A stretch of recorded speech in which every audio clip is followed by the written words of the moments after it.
tous. Aujourd'hui, nous allons vous parler de l'intelligence émotionnelle. Merci Lisa, comme ça vous nous voyez tous les trois. La présentation est vraiment au service de notre discussion, donc on la mettra en gros quand il y aura besoin, mais sinon on trouvait ça plus intéressant que vous nous voyez en direct, puisque voilà, on va incarner le sujet et aussi être dans les émotions qu'on vit aujourd'hui. Pour démarrer, donc je vais vous alors je suis obligée de remettre la présentation. Je vais vous présenter Blooming, que je représente aujourd'hui en tant que directrice de l'expérience collaborateur et avec lequel on organise le webinaire. Et puis nos deux spécialistes que je vous présenterai dans un deuxième temps. Et ensuite, on rentrera dans le cœur du sujet de l'intelligence émotionnelle en entreprise, puisque c'est ça qui nous intéresse aujourd'hui, avec à la fois les enjeux, les domaines d'application, les approches. Et puis, l'idée, c'est qu'on a vraiment prévu un temps d'échange pour que vous puissiez poser vos questions. Donc, vraiment, n'hésitez pas. Le chat est fait pour ça. Posez-les au fur et à mesure. Si vraiment on a des questions de compréhension, on les prendra tout de suite. Et par contre, s'il y a des questions sur des sujets à développer, on prendra le temps ensuite d'aller plus loin. Voilà, donc pour démarrer, je disais, je suis Gaëlle Tavernier, donc directrice de l'expérience collaborateur de Blooming. Blooming, on travaille sur le feedback collaborateur. Notre mission, je dirais, c'est d'accompagner nos clients pour améliorer l'expérience collaborateur. Donc, pour ça, on travaille sur le feedback. On a deux types de produits. Un produit qu'on appelle le Blooming Pulse, sur lequel qui va permettre d'interroger les collaborateurs à tous les moments clés de leur vie de l'entreprise, grâce à une plateforme conversationnelle qui est, on peut le dire, très appréciée par les collaborateurs et qui nous assure des taux de réponse assez forts. Et puis un deuxième produit qui est un produit de 360, donc qui permet d'aller récolter les feedbacks, alors à la fois côté collaborateur et côté manager, j'ai envie de dire, à 360, donc des personnes au même niveau, des managers et des personnes qu'on manage sur ces compétences. Donc, vous voyez, on a beaucoup de liens avec ce sujet sur l'intelligence émotionnelle. Je vous ai montré rapidement, parce que ça, c'est vraiment la V2 qu'on vient de sortir et on peut dire qu'on en est fiers. On a travaillé sur une grande partie de cas d'usage qu'on a repérés chez nos clients pour fournir justement des bibliothèques de questions, des modèles de questions et du contenu aussi pour vous aider à passer à l'action, à la fois manager, RH et dirigeant sur ce sujet-là. Donc, c'est vraiment, j'ai envie de dire, prêt à l'emploi, mais en même temps personnalisable, parce que l'idée, c'est qu'on pense que le feedback fait aussi partie de l'expérience collaborateur, donc on vous permet aussi de le mettre à vos couleurs, à votre image, avec votre langage, pour que ce soit vraiment adapté à votre culture d'entreprise. Voilà, c'est vraiment l'idée d'avoir à la fois l'expertise, mais à la fois qu'on va pouvoir adapter à votre culture. Voilà, je ne vais pas vous faire une démo aujourd'hui, ce n'est pas l'objet, mais je voulais juste vous dire rapidement qui on était. Et puis, on va passer à notre sujet du jour, l'intelligence émotionnelle. Donc, moi, j'ai l'impression, juste pour faire l'introduction, que c'est un sujet qu'on a tous l'impression de bien connaître, mais finalement, qui va souvent beaucoup plus loin que ce qu'on pense. Donc, on va avoir l'occasion de le voir aujourd'hui. Je fais le lien par rapport à ce qu'on fait, parce que quand on parle de l'expérience collaborateur, une des dimensions, finalement, c'est la dimension émotionnelle. Et on le voit dans nos enquêtes. Nous, une des premières questions qu'on pose systématiquement, c'est une question de ressenti, de comment vont les gens. Voilà, on utilise d'ailleurs le mood aussi pour avoir des feedbacks. Donc, je fais vraiment ce lien sur l'expérience collaborateur, de quelle est l'émotion qui est ressentie par les collaborateurs. On voit dans le monde de l'entreprise d'aujourd'hui, et puis chez nos clients en particulier, que le changement et puis finalement les situations qu'on vit au quotidien dans l'entreprise sont source d'émotions pour tout le monde, pour les collaborateurs, pour les managers, et ça nous semble important plus que jamais. Puis on l'a vu avec les 3 années qu'on a vécues autour du Covid, à quel point elles ont été chamboulées et à quel point la façon finalement de les gérer et de les appréhender est importante. Et puis le dernier point, puisque dans nos utilisateurs, j'ai envie de dire, on a les managers qui pour nous sont le relais, j'ai envie de dire, et les garants des politiques d'entreprise d'aujourd'hui. on attend vraiment des nouvelles compétences. On parle de soft skills et Ibombo pourra vous en parler aussi. Il y a aussi cet accompagnement justement sur les compétences managériales d'aujourd'hui, et l'intelligence émotionnelle, on va le voir, en est une clé, j'ai envie de dire. Voilà, je vais vous proposer, pour continuer, on va pouvoir lancer le sujet. Alors, je vais vous présenter rapidement, puis je vous laisserai compléter. Donc, Ibombo, tu es le créateur et le CEO de Creative Skills. Et tu es spécialiste donc, des soft skills, et à ce titre, c'est à travers les soft skills justement que tu accompagnes les managers et les dirigeants. Elisa, tu es donc docteur en psychologie et tu es spécialiste de l'intelligence émotionnelle, et c'est comme ça que je t'ai vu, tu vas me dire, mais j'ai l'impression que tu as envie de propager cette idée et même cette compétence dans le monde de l'entreprise, à la fois de façon collective et individuelle, que ce soit par la formation, le coaching, les conférences. Voilà, je vous laisse. Ce que je vous propose, c'est que vous puissiez justement faire votre présentation, et puis ensuite on fera les questions-réponses. Très bien. Merci Gaëlle pour la parole. Bonjour à tous. Bonjour Gaëlle. Bonjour Lisa. Bonjour à tous nos auditeurs. Ce matin, on peut vous inviter à bord d'un vol, le vol de l'intelligence émotionnelle. Installez-vous confortablement, mettez-vous dans de bonnes dispositions. Mais avant de décoller, Lisa et moi, on vous a prévu un quiz sur lequel on s'est vraiment bien amusé en plus. Un quiz de 6 questions. On n'aura pas forcément le temps de débriefer les 6 questions, mais on prendra le temps d'en faire quelques-unes. Ça vous va? Oui. Lisa, dis-moi, est-ce qu'il t'est déjà arrivé de sortir d'une réunion, mais une réunion bien tendue, et au sortir de cette réunion, de répercuter cette tension sur les personnes qui étaient en face de toi?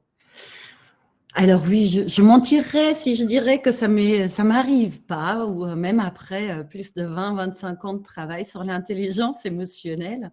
C'est peut-être moins directement de le reporter, mais ça peut être que du coup, le premier déclencheur devient un déclencheur qui prend des intensités parfois, j'ai envie de dire, qu'il méritait peut-être pas. Donc du coup, tout à fait, c'est une grande question, et je pense que si vous avez coché parfois ou souvent à cette question, l'intelligence émotionnelle, ça peut être un sujet pour vous. Alors, je donne la réponse du pourquoi. En quoi c'est l'implication de l'intelligence émotionnelle? Oui, tu peux, j'aimerais bien savoir. Alors, en fait, du coup, c'est ici une question de réguler nos émotions, et notamment de nous décontaminer. Parce qu'il nous arrive tous d'avoir des moments intenses dans nos journées, parfois des moments d'énervement ou d'agacement ou des inquiétudes. Et du coup, si on ne prend pas le temps, quelque part, de se décontaminer, comme parfois on se lave les mains, voilà, c'est un peu cette hygiène de vie émotionnelle. Quand on ne se décontamine pas, on traîne finalement les émotions dans les prochains échanges, dans les prochaines activités. Donc là, effectivement, c'est une question un peu, est-ce que vous veillez à vous décontaminer régulièrement des émotions que vous attrapez? Et j'ai envie de rajouter un petit clin d'œil, parce que parfois, on attrape les émotions même à notre insu. Alors, sachez les émotions, quand vous rentrez dans une salle où il y a une réunion tendue, et vous rentrez dans cette salle, vous risquez d'attraper les tensions par la voie des phéromones. Alors du coup, vous allez pouvoir vivre des tensions à cause d'une salle non aérée, si je puis dire. Donc là aussi, pensez à décontaminer les lieux dans lesquels vous avez des réunions, parce que du coup, vous pouvez vous attraper des tensions qui n'étaient même pas les vôtres. Donc voilà, une des pratiques phares de l'intelligence émotionnelle, c'est de veiller à se décontaminer régulièrement. Très intéressant ce que tu viens de nous dire. Et j'aimerais poursuivre avec une seconde question. Est-ce qu'il t'est déjà arrivé d'organiser tes journées ou celles de tes collaborateurs en fonction des choses qui te procurent du plaisir ou du bien-être? Ah oui, là, la réponse est systématiquement, et je vois dans le chat, c'est aussi plutôt quand même une pratique qui parle à notre public, parce qu'effectivement, il y a quelque chose aussi ici, l'intelligence émotionnelle, c'est régulé par proactivité. Parce qu'on sait que pour être dans une zone où on va pouvoir performer optimalement, vraiment être dans notre excellence, tout en étant dans une écologie de soi, c'est que il faudrait vivre 3 à 5 fois plus d'émotions plaisantes au travail, auprès de nos équipes. Et donc ça, c'est vraiment un ratio, le ratio de l'OSADA, qui est important pour promouvoir la performance durable. Donc c'est quelque chose que je pratique systématiquement à regarder dans mes journées, quelque part à semer les graines des émotions plaisantes, parce que l'intelligence émotionnelle, elle nous donne quand même ce super pouvoir qui est d'avoir un petit peu au moins la main sur notre futur émotionnel, le nôtre, et ben, quand on est en entreprise, aussi celui de nos équipes, de l'organisation tout entière. Très bien. C'est vrai qu'on n'aura pas forcément le temps de débriefer toutes les questions, mais déjà, je voudrais te remercier pour ces 2 éléments de réponse que tu as commencé à nous donner. Donc, ce que je vais faire, c'est que je vais inviter tout le monde à prendre place au vol et nous allons décoller. Décoller dans l'intelligence émotionnelle. Lisa, tu sais, j'ai lu de nombreux ouvrages sur le sujet. Je me suis documenté, je me suis informé, mais cette notion d'intelligence émotionnelle reste très floue pour moi. Est-ce que tu peux nous éclairer et nous dire précisément de quoi il s'agit? Volontiers. Alors du coup, c'est vrai qu'on peut se dire l'intelligence et l'émotion se marient, c'est un mariage un peu particulier parce que d'un côté, l'intelligence, on l'associe à la raison, le raisonnement, les processus un peu cognitifs, et de l'autre côté, nous avons l'émotion, souvent associée à la passion. Et donc, comment ce mariage est-il possible? Donc en fait, l'émotion, c'est une information au dénominateur le plus commun, on peut dire l'émotion, c'est une information. Et donc, c'est quoi l'intelligence émotionnelle? C'est cette intelligence qui permet de traiter l'information émotionnelle de manière efficace. Donc, c'est la définition la plus pure, si je puis dire. Après, aujourd'hui, nous avons 2 grandes approches qui coexistent, et je pense que tu as dû en croiser dans tes lectures, et nous participants ont aussi déjà croisé différentes approches. Alors, il y a une approche, c'est défendu notamment par Goleman et Baron, qui disent que l'intelligence émotionnelle implique aussi des dimensions motivationnelles, des dimensions de personnalité. Par exemple, c'est ma capacité à être ouvert aux émotions, ou ma capacité à gérer le stress, à me motiver, à rentrer dans l'empathie. Donc, du coup, c'est une approche qui intègre d'autres dimensions, des dimensions motivationnelles, de personnalité. C'est pour ça qu'on l'appelle souvent trait. Alors, ici, la problématique, c'est souvent quand on parle d'un trait de personnalité, c'est pas tout à fait développable. Si, voilà, je suis allemande d'origine, alors voilà, excusez-moi pour, je ne sais pas si ce mot existe, mais effectivement, un trait de personnalité, c'est plutôt quelque chose de stable. D'une personne introvertie, on ne va pas faire une personne extravertie. Et puis aussi, pour nous, dans l'approche qu'on va vous proposer aujourd'hui, la capacité à gérer le stress est plutôt sous-entendue par l'intelligence émotionnelle. C'est comme aussi la capacité à s'affirmer, quand on parle des soft skills, c'est aussi sous-tendu par des compétences émotionnelles. Alors, c'est quoi cette deuxième approche avec laquelle on va naviguer aujourd'hui? En fait, on considère vraiment que l'intelligence émotionnelle, c'est un ensemble de compétences. Les compétences déjà à identifier une émotion précisément, à la nommer, à avoir accès à son utilité et ensuite à la réguler.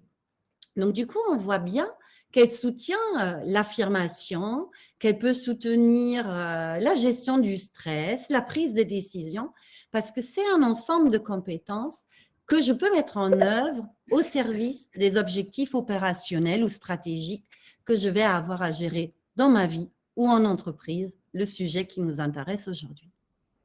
Très bien, Lisa. Mais tu Je sais, vous coupe juste une seconde parce que je vois une question et je pense que c'est intéressant de la poser directement. Il y avait une question sur les réunions. Est-ce que l'on peut contrôler notre émotion directement? Et je trouvais ça intéressant d'arriver dans la suite de ce que tu disais. Ah oui, tu as raison, Gaëlle. Et en plus, c'est une belle question de transition. Parce que est-ce qu'on peut contrôler les émotions? Ça suppose que ce serait souhaitable de contrôler ces émotions. Et donc, c'est aussi parfois, nous, on entend des personnes qui nous disent « Ah, j'aimerais bien pouvoir ne pas montrer un visage neutre. » Alors, du coup, là, ça complique les choses parce que si on dit que l'émotion est une information, donc si je ne montre pas la joie que j'ai à être là avec mes collègues et puis le public que je ne vois pas, mais si je ne montre pas cette joie, bah, finalement, je ne vais pas montrer aux autres que ce lien est important pour moi, que je suis disponible à écouter, disponible à rentrer en relation. Donc, du coup, les émotions sont des informations. Donc, les apprivoiser, oui. Par contre, les contrôler jusqu'à voilà, les faire vraiment se taire, là, évidemment, c'est compliqué parce qu'on se prive d'un canal de communication super sophistiqué pour nous comprendre les autres, nous ajuster au monde qui nous entoure. donc Lisa, si je comprends bien ce que tu dis, en discutant avec beaucoup de personnes, j'ai souvent eu cette remarque disant oui, mais les émotions, les montrer, c'est montrer de la faiblesse. J'ai évolué dans certains environnements où on ne montre jamais ses émotions. Et les personnes émotives sont vues comme des personnes faibles, entre guillemets. Donc, ce que tu me dis Exactement. aujourd'hui, c'est que quelle est la position qu'il faut prendre? Alors, je crois déjà c'est en train de changer parce que on voit que il y a des émotions qui étaient plutôt prescrites, on ne devait pas les exprimer. Par contre, tout ce qui était les mouvements autour du stress au travail ont quand même permis de commencer à parler du sujet. Et du coup, on voit bien qu'il y a certaines émotions comme la joie. C'est une émotion qui est aujourd'hui autorisée sur le lieu de travail. Alors peut-être pas l'extase, et ça pose la question, est-ce que l'entreprise mérite des intensités émotionnelles, de la joie qui vont à l'extase? Mais en tous les cas, il y a des émotions qui sont aujourd'hui clairement intégrées dans la palette de l'entreprise. J'ai plutôt envie de dire qu'il y a certaines émotions qui ont encore un peu mauvaise presse et c'est important de les pacifier. Et du coup, ce serait même de prendre vraiment le contre-pied. Je sais que c'est un changement culturel, mais on vit une révolution affective. Mais c'est de les exprimer parce qu'elles sont des opportunités pour grandir. Si on ne exprime pas nos fiertés, bah, du coup, je ne vais pas avoir accès au talent de la personne. Je ne vais pas avoir accès aussi à quoi nourrir la personne pour qu'elle est motivée et engagée. Parce qu'il y a des personnes, vous voyez, moi par exemple, il y a pas les objectifs financiers, c'est pas vraiment, voilà, on a fait plus de chiffre d'affaires, c'est pour moi pas vraiment une source de fierté. Moi, dans mon domaine, ce qui va être source de fierté, c'est quand j'ai accompagné une personne et elle est grandie, elle a grandi, elle a pacifié des relations aux émotions. Donc, du coup, dans le management, c'est extrêmement intéressant de connaître nos sources de fierté parce que je peux mettre en place un management en fonction des besoins des personnes et ce qui va du coup favoriser leur engagement, leur motivation. Aussi, si je ne célèbre pas collectivement les fiertés, bah, du coup, je me prive d'une émotion qui renforce le sentiment d'appartenance au sein d'un groupe. Et je crois qu'avec Gaëlle, tu disais les dernières années, le télétravail, etc., si on a bien besoin parfois de renforcer quelque chose, c'est ce sentiment d'appartenir à une équipe, à une organisation. Donc, du coup, c'est un peu sur la prochaine slide, on voit vraiment l'émotion a une fonction et chaque émotion a une utilité. Et nous, on voit que dans les entreprises, c'est une porte d'entrée extrêmement, comment dire, qui est accueillie. Parce que du coup, c'est pas de l'émotion pour de l'émotion, mais c'est bien parce que chaque émotion est utile. vous voyez, si la nature nous a offert les émotions, ce n'est pas pour nous enquiquiner. Vous savez, si la nature, il y a quelque chose qui n'est pas fonctionnel, ça ne va pas vraiment être maintenu au travers les évolutions. Donc, du coup, l'émotion, c'est quand même quelque chose qui est extrêmement âgé finalement dans le développement. Et donc, toute émotion est utile. Évidemment, vous allez peut-être me dire, oui, la joie est utile, certes. La colère, vous adhérez probablement aussi que la colère est utile parce qu'elle permet de clarifier les limites, de s'ajuster mutuellement, de prévenir des irritants, de les pacifier. Mais peut-être le mépris, vous allez me dire, oh, c'est une émotion, je ne vois pas trop l'utilité. Et en même temps, cette émotion-là a aussi des utilités. Donc, c'est intéressant déjà quand on a des entreprises qui défendent cette idée qu'il faut vraiment garder les émotions pour soi, c'est de partager cette idée que, attention, vous vous privez vraiment de KPI, d'indicateurs qui permettent de faire les ajustements nécessaires pour que les relations se pacifient et permettent d'aller vers l'excellence. Donc ça, c'est vraiment quelque chose, du coup, aussi, qui nous invite à un changement de langage. Alors, parfois, on a des personnes qui nous disent, mais il y a des émotions positives et il y a des émotions négatives. Alors, du coup, accueillir une émotion négative, c'est compliqué. On n'a pas envie. Vous voyez, accueillir quelque chose de négatif, ce n'est pas le plus évident. Alors que si je me dis, c'est utile l'émotion, je vais pouvoir déjà creuser et en faire quelque chose. Donc, je pense aussi cette définition de l'émotion comme adaptatif invite vraiment un changement de regard sur le sujet pour lui faire place, que ça devient vraiment des KPI, des relations, de notre activité, du climat de nos entreprises. Lisa, j'avais une question sur le management. Tu vois que notre monde est en plein changement, le monde de l'entreprise aussi est en train de bouger et de nouveaux enjeux nous font face. Tu as vu par exemple la grande démission aux États-Unis liée au Covid. En France, on parle de la démission silencieuse où beaucoup d'employés restent en poste, mais en fond, te disent j'en fais le minimum parce que je ne suis plus à ma place. Tu as vu les chiffres concernant l'épuisement au travail, l'absentéisme, le turnover. On sent qu'il y a de la tension en entreprise. Et j'ai trouvé un dénominateur commun à tout ça, c'est le management. Et ma question est la suivante. En quoi l'intelligence émotionnelle va être un bénéfice pour le management? Alors, je vais répondre à 2 niveaux parce que j'y adhère que le management est clé là-dedans et en même temps, j'aime bien cette notion de co-responsabilité. Parce que si c'est que notre management qui est en charge de cela, voilà, si vous avez une personne qui va mal et qui a pas ou qui ne peut pas aller bien à ce moment-là parce qu'un contexte de vie, etc., excusez-moi peut-être l'expression, mais on peut se mettre la tête à l'envers et on n'arrivera pas à ce qu'elle devienne souriante et épanouie au travail. Donc, pour moi, il y a quand même cette notion de co-responsabilité, bien qu'on sait aussi des études sur la contagion, que c'est notamment la direction et ensuite le management qui donne en fait la pulsion vers laquelle tendre en termes émotionnels dans une entreprise. Alors, du coup, si on avance dans les diapos, ça me permet d'y répondre juste en 2 temps. Déjà, l'intelligence émotionnelle, c'est quoi? C'est vraiment identifier les émotions. Parce que comment je peux en faire des opportunités si je n'identifie pas les émotions? Vous voyez, si je crois que les gens sont en colère, par exemple, alors qu'ils ont peur. Et c'est parfois quelque chose qu'on confond, parce qu'en entreprise, il est plus aisé de dire qu'on a peur, qu'on est en colère, c'est une émotion de puissance, que de dire « Oh, je suis en appréhension, en peur ». Alors du coup, si j'identifie pas bien, je ne vais pas forcément donner la bonne réponse en régulation.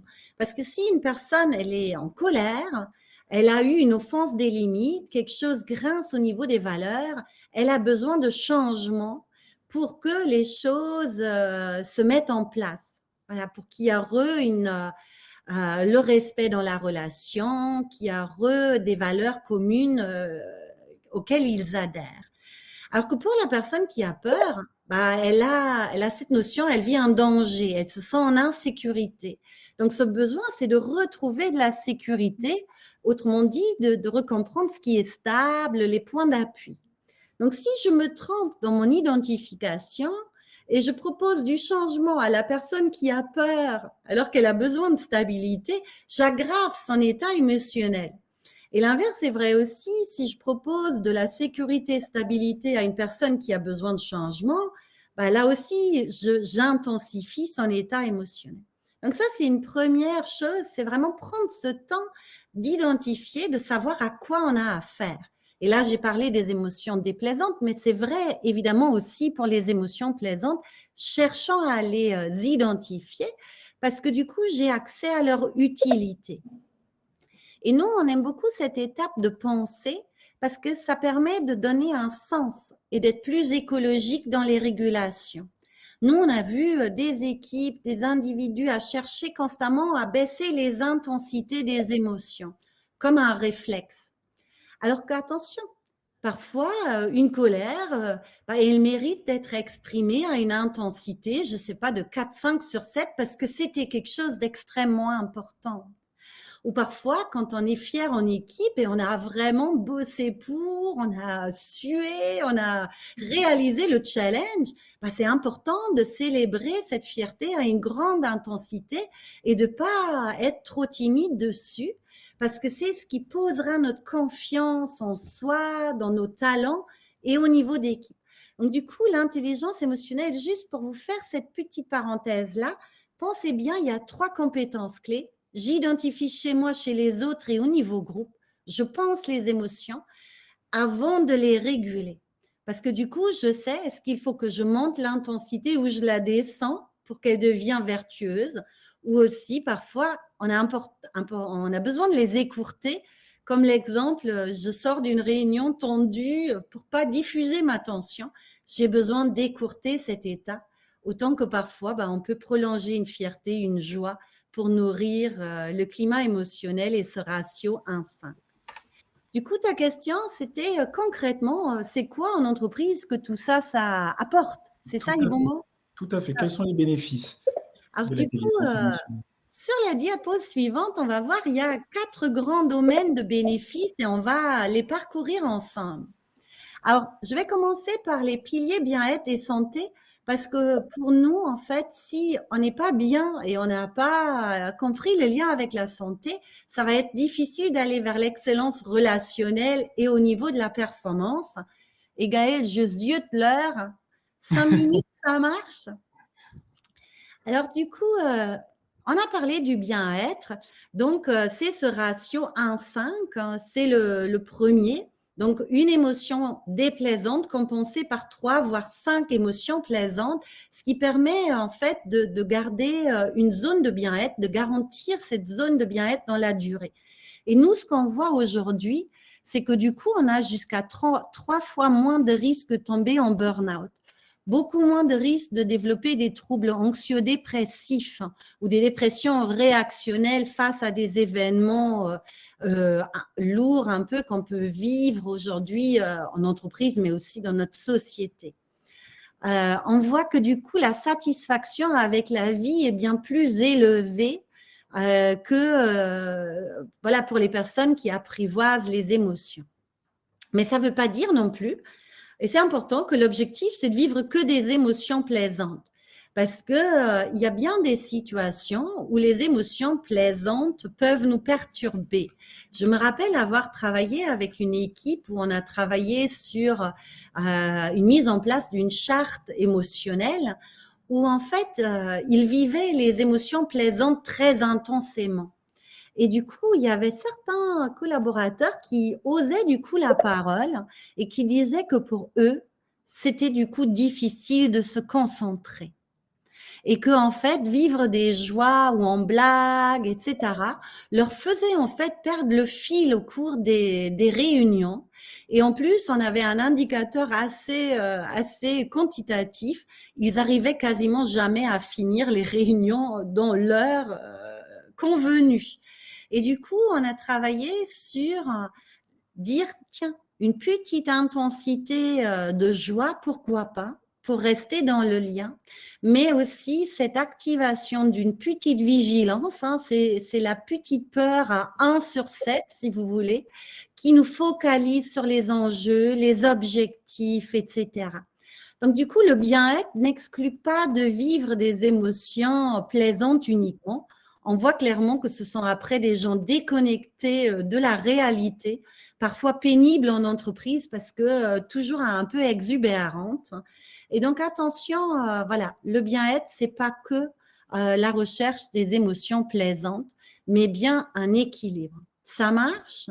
Très bien. Lisa, il y a un mais. Oui. Il y a un mais.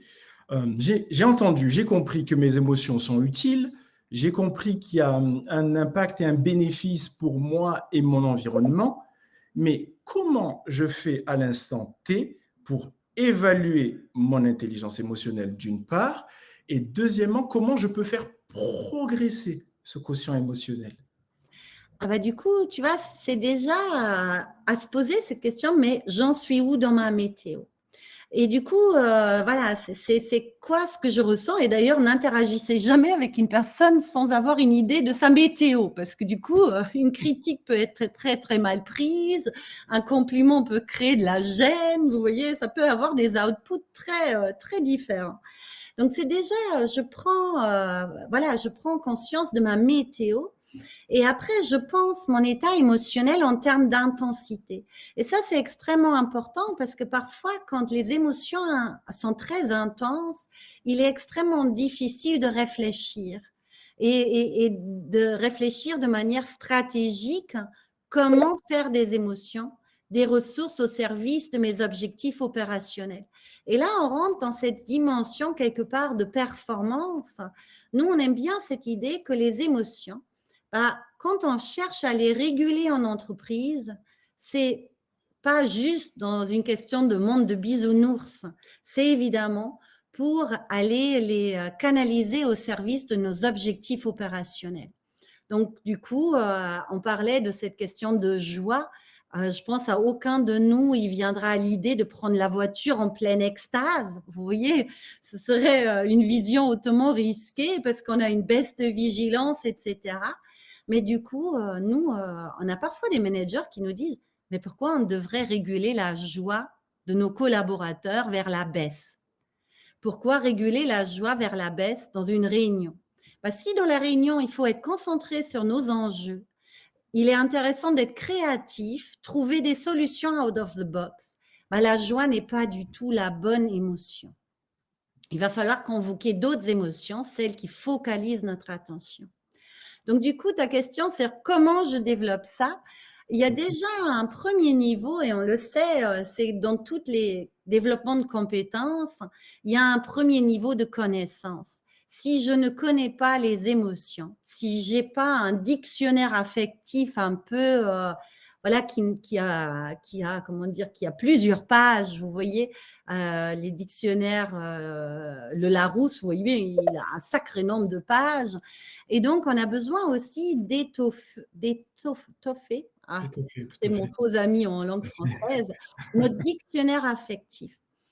Ça, c'est une première chose. Et après, il y a cette deuxième, ou est-ce qu'elle est premier, je ne sais pas, c'est d'augmenter notre attention aux émotions, de faire cette place et après vraiment de se poser la question de l'utilité. Mais là, on pose les questions au niveau individuel. Voilà, on pose la question comment moi, individuellement, je développe mon émotion, mon intelligence émotionnelle. Donc déjà, porter attention. Souvent, nous, on aime beaucoup travailler sur la satisfaction parce que c'est une émotion d'hygiène de vie par excellence.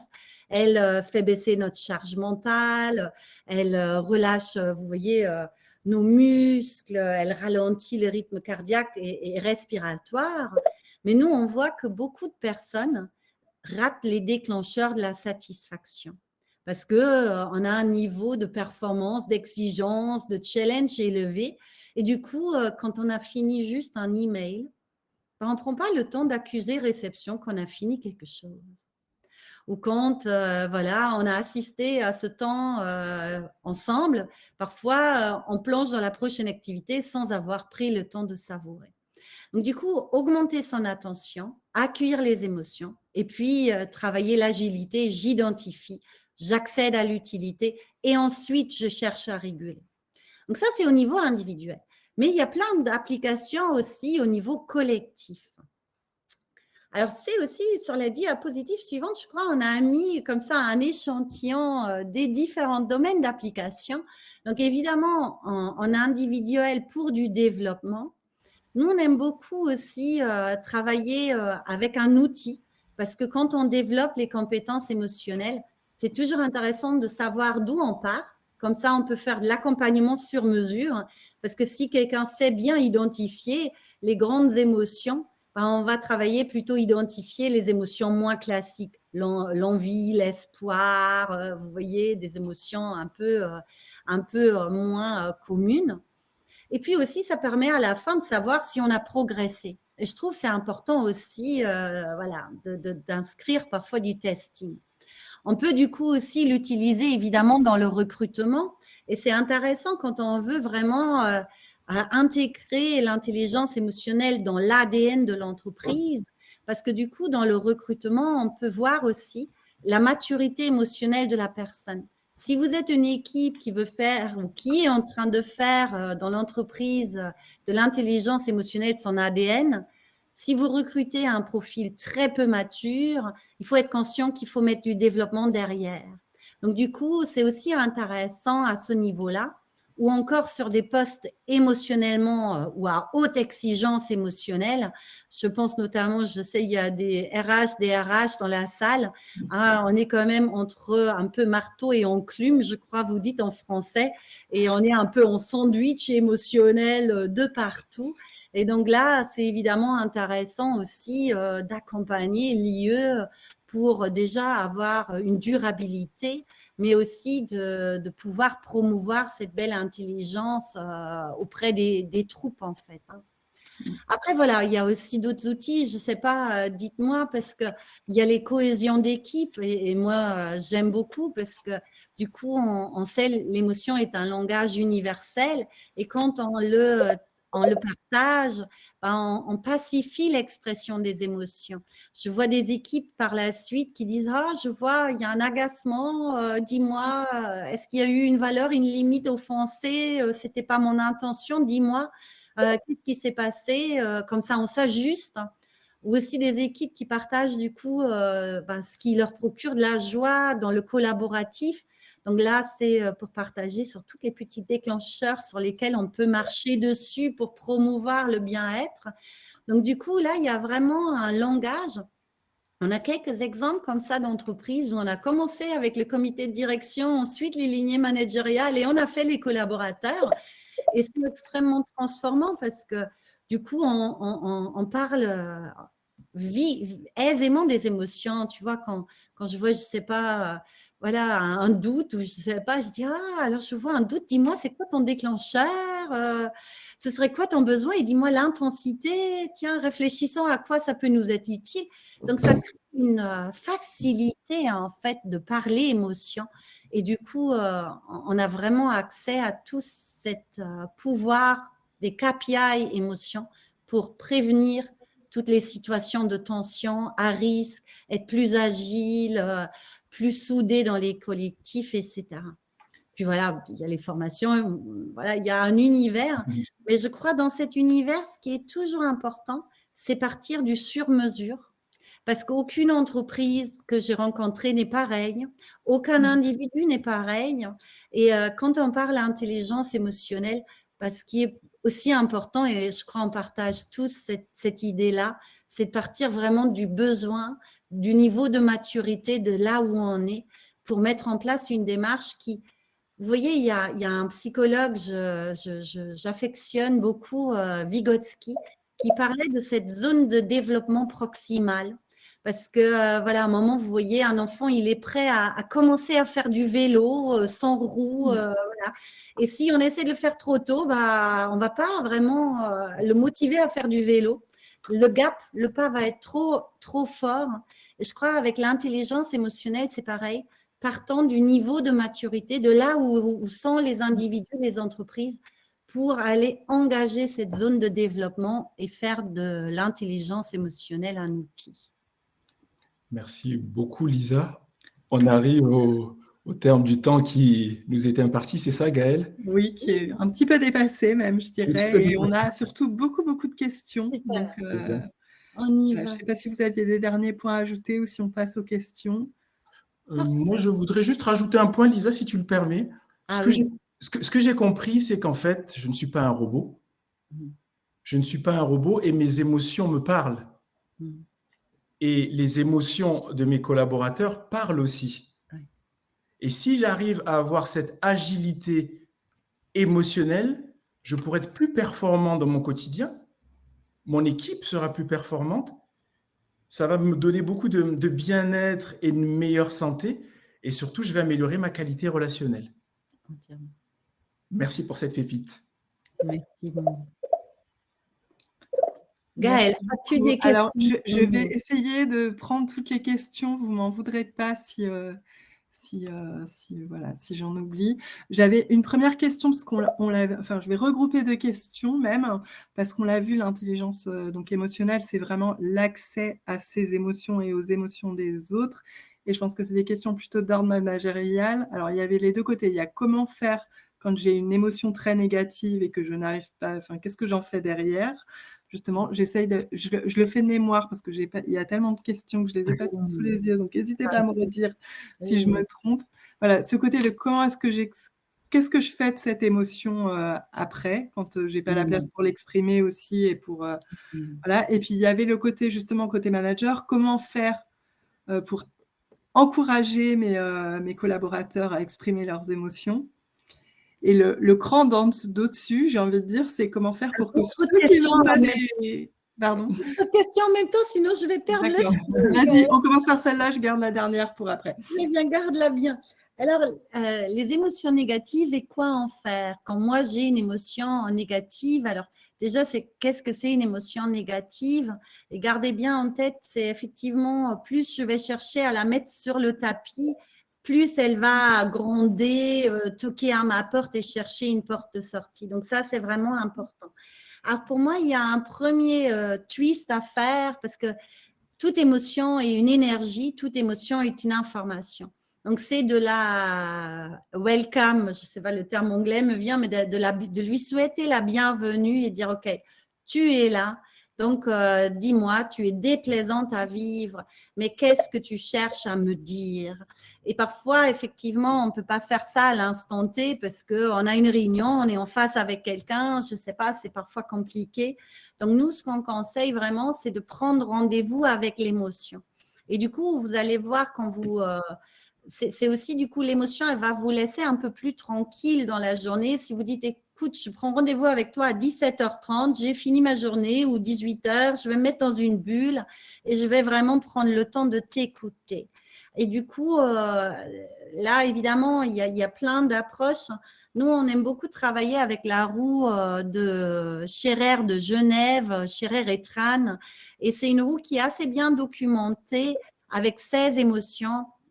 Et vous allez trouver dans la littérature, elles définissent vraiment qu'il y a une famille d'émotions avec colère, mépris, voilà, des émotions, envie aussi, dégoût, qui vont vous parler des besoins d'affirmation, de nos valeurs, de notre éthique, de nos limites. Et du coup, ça donne un premier sens déjà sur de quoi il me parle, ces émotions. Et du coup, identifier exactement quelles limites toucher, qu'est-ce qui s'est passé pour moi. Après, on a ces émotions aussi déplaisantes, la famille des émotions qui nous emmènent à l'introspection, inconfortable à vivre, mais à combien aidante. C'est tout ce qui est peur, tristesse, culpabilité. Ça nous parle vraiment de notre besoin d'arrêter, d'analyser la situation, de regarder les dangers, les risques, mais de regarder aussi derrière quel est l'idéal que je poursuis, est-ce qu'il est atteignable, irréaliste, etc. Et c'est des émotions qui nous invitent à nous arrêter un temps pour réfléchir, parfois renégocier nos objectifs, les revoir, faire des petites étapes au lieu de faire les sauts. Donc, pour répondre à cette question, comment faire des émotions négatives des opportunités, c'est vraiment déjà, passons à cette question, elles sont déplaisantes à vivre, mais quelle est leur utilité? Et je vous ai donné un peu des inputs sur l'utilité de ces deux grandes familles d'émotions, qui sont des familles qui nous disent, il est temps d'ajuster des choses, chacune à sa manière. Et du coup, n'hésitez pas. Parfois, la vie fait, je sais, parfois, moi, ça m'est arrivé, moment difficile, j'ai perdu mon père en début d'année, et il faut quand même faire la conférence à 14h le lundi, alors que bon, en fait, on est en deuil, et du coup, on ne peut pas traiter notre émotion qui est là. Donc, du coup, c'est de dire à cette émotion OK, reste là, je te traite en fin de journée et on va se parler. Et du coup, ça pacifie.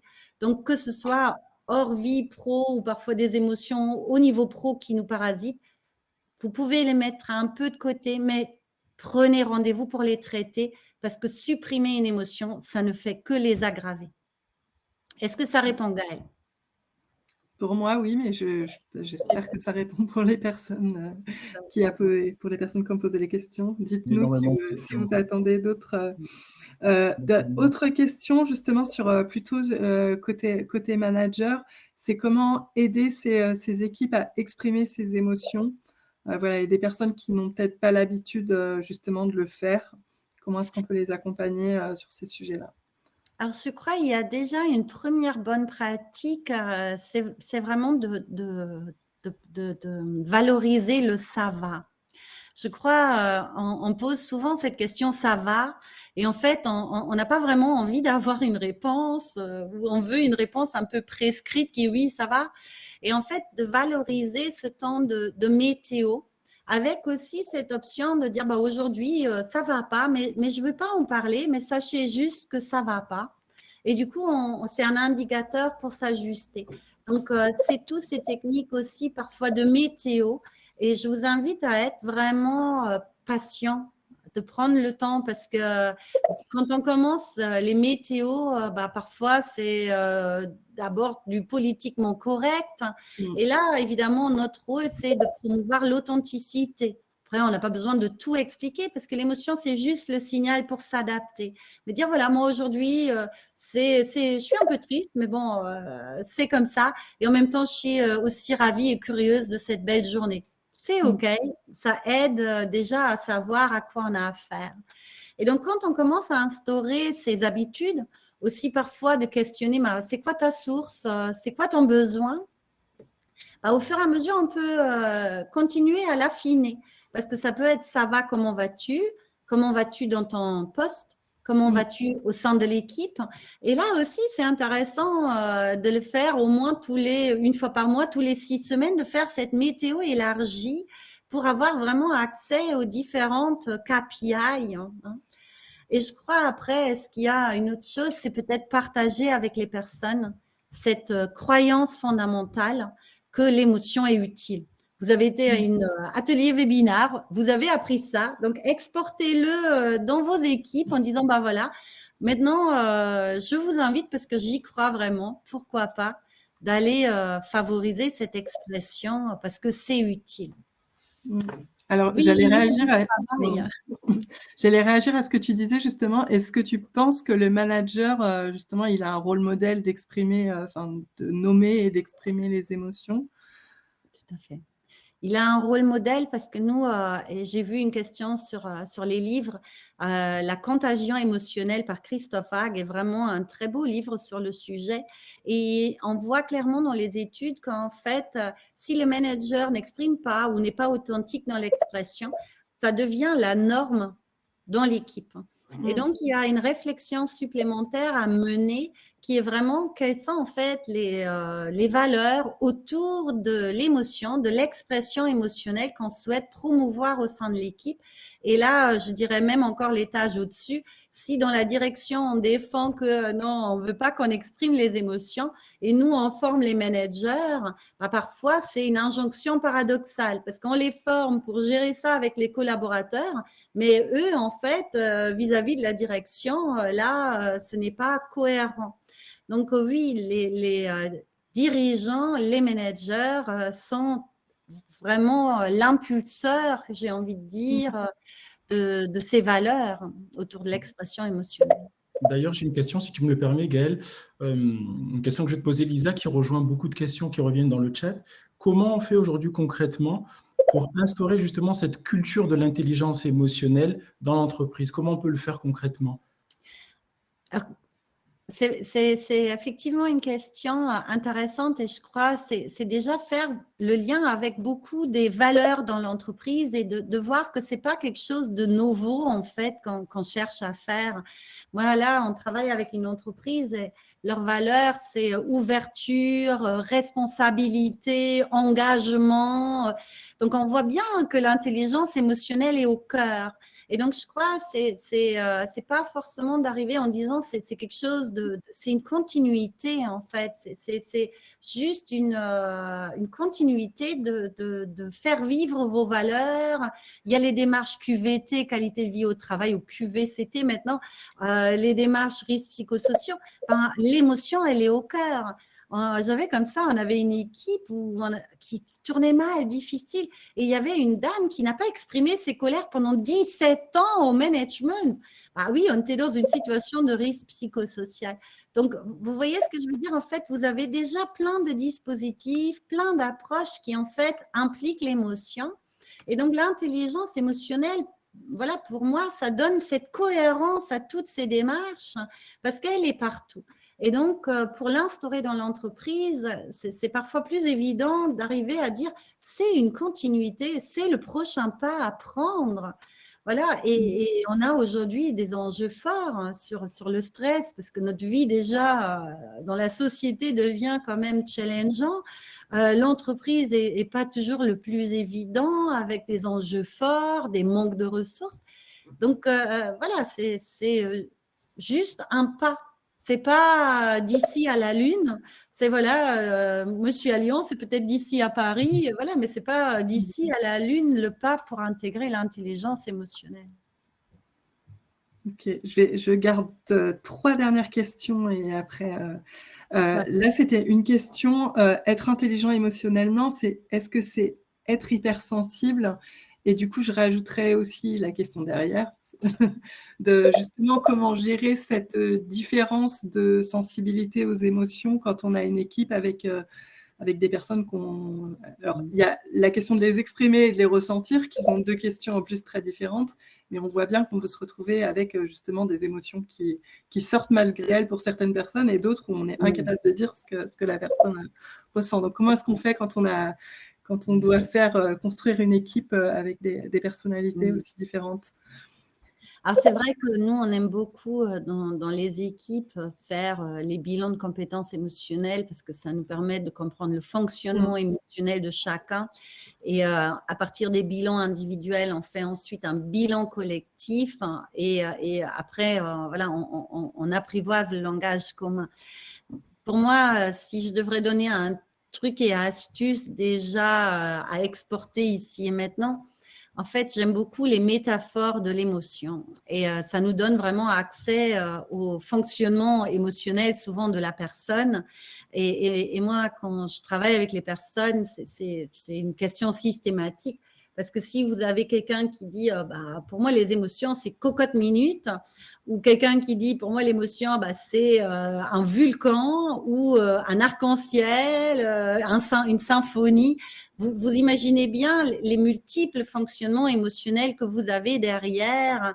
Et du coup, c'est intéressant je pense, en tant que personne émotionnellement intelligente, d'aller sur le terrain de l'autre et déjà de valider son vécu. Et c'est à partir de là qu'on libère l'expression.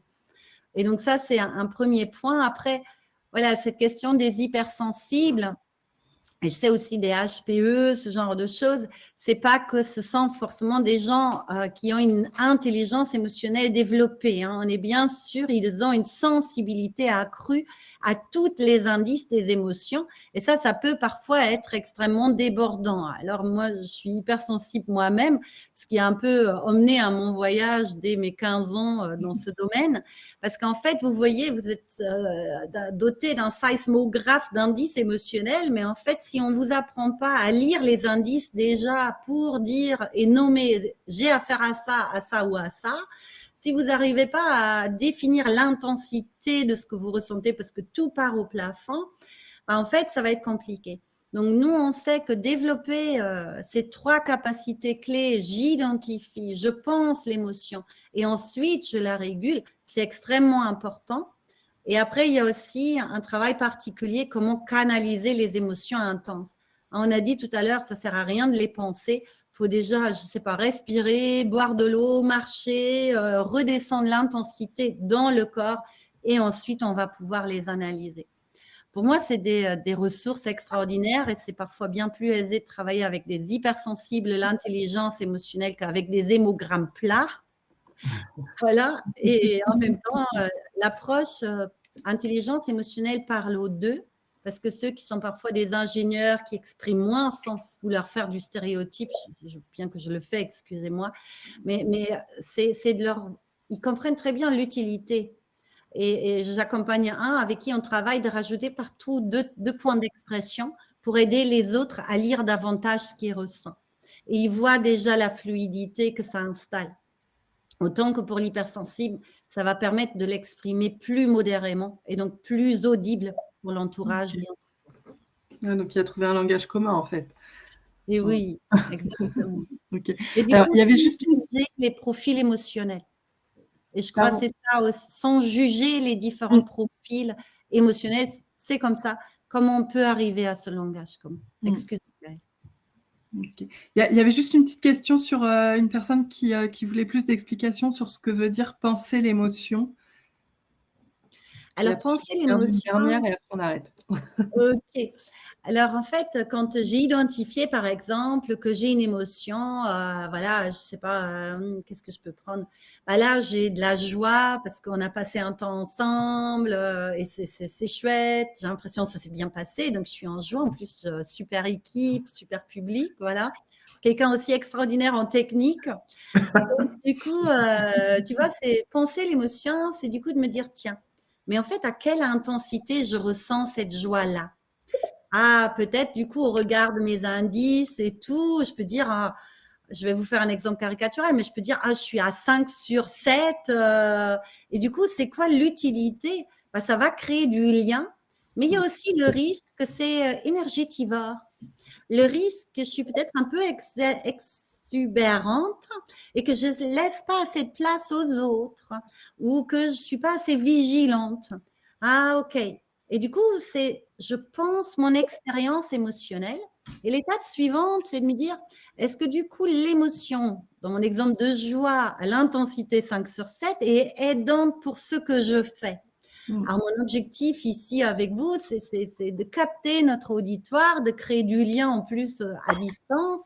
Donc, une intensité plus forte est pas mal parce que pour transmettre de l'émotion via l'écran, c'est pas le plus évident. En même temps, il va falloir que je canalise les risques. Et c'est cette étape pensée qui va me permettre de faire ça. Parce que si je régule ma joie tout de suite en me disant « Oula, elle va être trop intense, j'ai trop de risques », bah, du coup, je ne peux pas la réguler, vous voyez, précisément pour qu'elle ait la bonne intensité pour créer ce lien et en même temps, pas trop intense pour ne pas perdre le fil et me disperser. Est-ce que c'est plus clair, cette idée de pensée? Je pense, après les commentaires, j'ai l'impression. Alors, ce n'est pas juste prendre conscience, je vois Mélanie, je prends conscience, c'est vraiment plutôt l'étape j'identifie. Mais ensuite, c'est cette dimension de l'intelligence, vous voyez notre cerveau, au milieu, on a l'émotion dans le système limbique. Et pour penser l'émotion et activer le côté intelligence, je bascule dans la partie préfrontale. C'est là que siège la régulation réflexive. Et donc, c'est aussi changer de zone de cerveau et de se poser ces questions plutôt type un peu raisonnement analytique dis-moi, quelle intensité, quelle utilité, quel risque. Et donc, c'est un peu différent de ce côté de prendre conscience qui, pour moi, est plutôt accueillir, accuser, réception. Voilà ce que je ressens. Merci. A priori, c'est clair pour tout le monde. Et je vais poser la dernière question qui fait complètement lien avec ce qu'on fait, donc j'en profite. Alors, c'était comment stimuler un collaborateur en phase de désengagement avec la notion de burn-out que tu dois connaître, ou je ne sais pas si j'ai besoin de l'expliciter. Mais voilà, je trouve que c'est intéressant de refaire ferme la boucle sur l'engagement, si ça te va. Oui, ça me va. Alors, en fait, c'est vraiment, j'aime beaucoup cette question parce que ça pose la question de comment les émotions peuvent nous aider à faire travailler les personnes dans leur vocation. Parce que si je travaille dans ma vocation et dans mon écologie, voilà, je ne vais pas aller dans ces bore-out, brown-out, burn-out, etc. Et donc, de travailler là-dessus. Et c'est vraiment intéressant parce que c'est l'émotion de curiosité et de fierté qui vont être nos guides. Déjà, la curiosité, vous voyez, c'est vraiment cette émotion, c'est une émotion plaisante, donc ça me nourrit. Donc, au lieu de marcher avec l'envie, où je suis motivée par un manque, j'ai envie d'apprendre l'anglais parce que je manque d'anglais. Je ne sais pas, je prends un exemple bateau. C'est pas pareil que de se dire, waouh, qu'est-ce que je vais découvrir en apprenant l'anglais? C'est quoi les apprentissages que je vais faire linguistiquement? Je ne sais pas. C'est le besoin est nourri. Donc, l'émotion est très différemment moteur. Donc, quand je découvre vraiment ce qui fait à la fois sens, mais ce qui est source d'apprentissage et de développement pour la personne, c'est déjà très intéressant parce que je pourrais la faire travailler davantage dans sa vocation. Et ça, c'est un premier point, je pense, qui est vraiment intéressant d'aller connecter cette partie-là. Après, côté fierté, on en a échangé. C'est aussi de capter vraiment, c'est un peu familier comme terme, mais à quoi marchent les personnes? Vous voyez, il y a des personnes qui vont plutôt avoir des fiertés relationnelles. Quand dans une réussite, une équipe a bien fonctionné ensemble, était dans l'entraide, etc. D'autres vont être plutôt sur wow, les résultats, le gap qu'on a produit. Donc, on marche à des déclencheurs différents. Et du coup, ça aussi, c'est intéressant pour redécouvrir ou mettre en avant les leviers de motivation, d'engagement de la personne. Et puis, n'oublions pas, parce que tout ça dans l'écologie de soi, c'est cette émotion de satisfaction aussi. C'est en fait toutes les petites choses, parce que c'est aussi ce qui me donne ce sentiment d'être acteur de ma vie. C'est cette émotion qui nous pose, qui valide, voilà, qui nous dit ça, c'est bon. Voilà. Et ça aussi, c'est intéressant, du coup, pour garantir l'écologie dans le temps, donc l'engagement dans le temps. On ne peut pas être à engagement 2000% tous les jours, mais de chérir cette émotion pour soi, pour les équipes, pour régulièrement recharger les batteries. Je pense au carburant, en ce moment, on est peut-être pour certains un peu off, mais voilà, c'est cette zone-là. Ok, donc, merci beaucoup.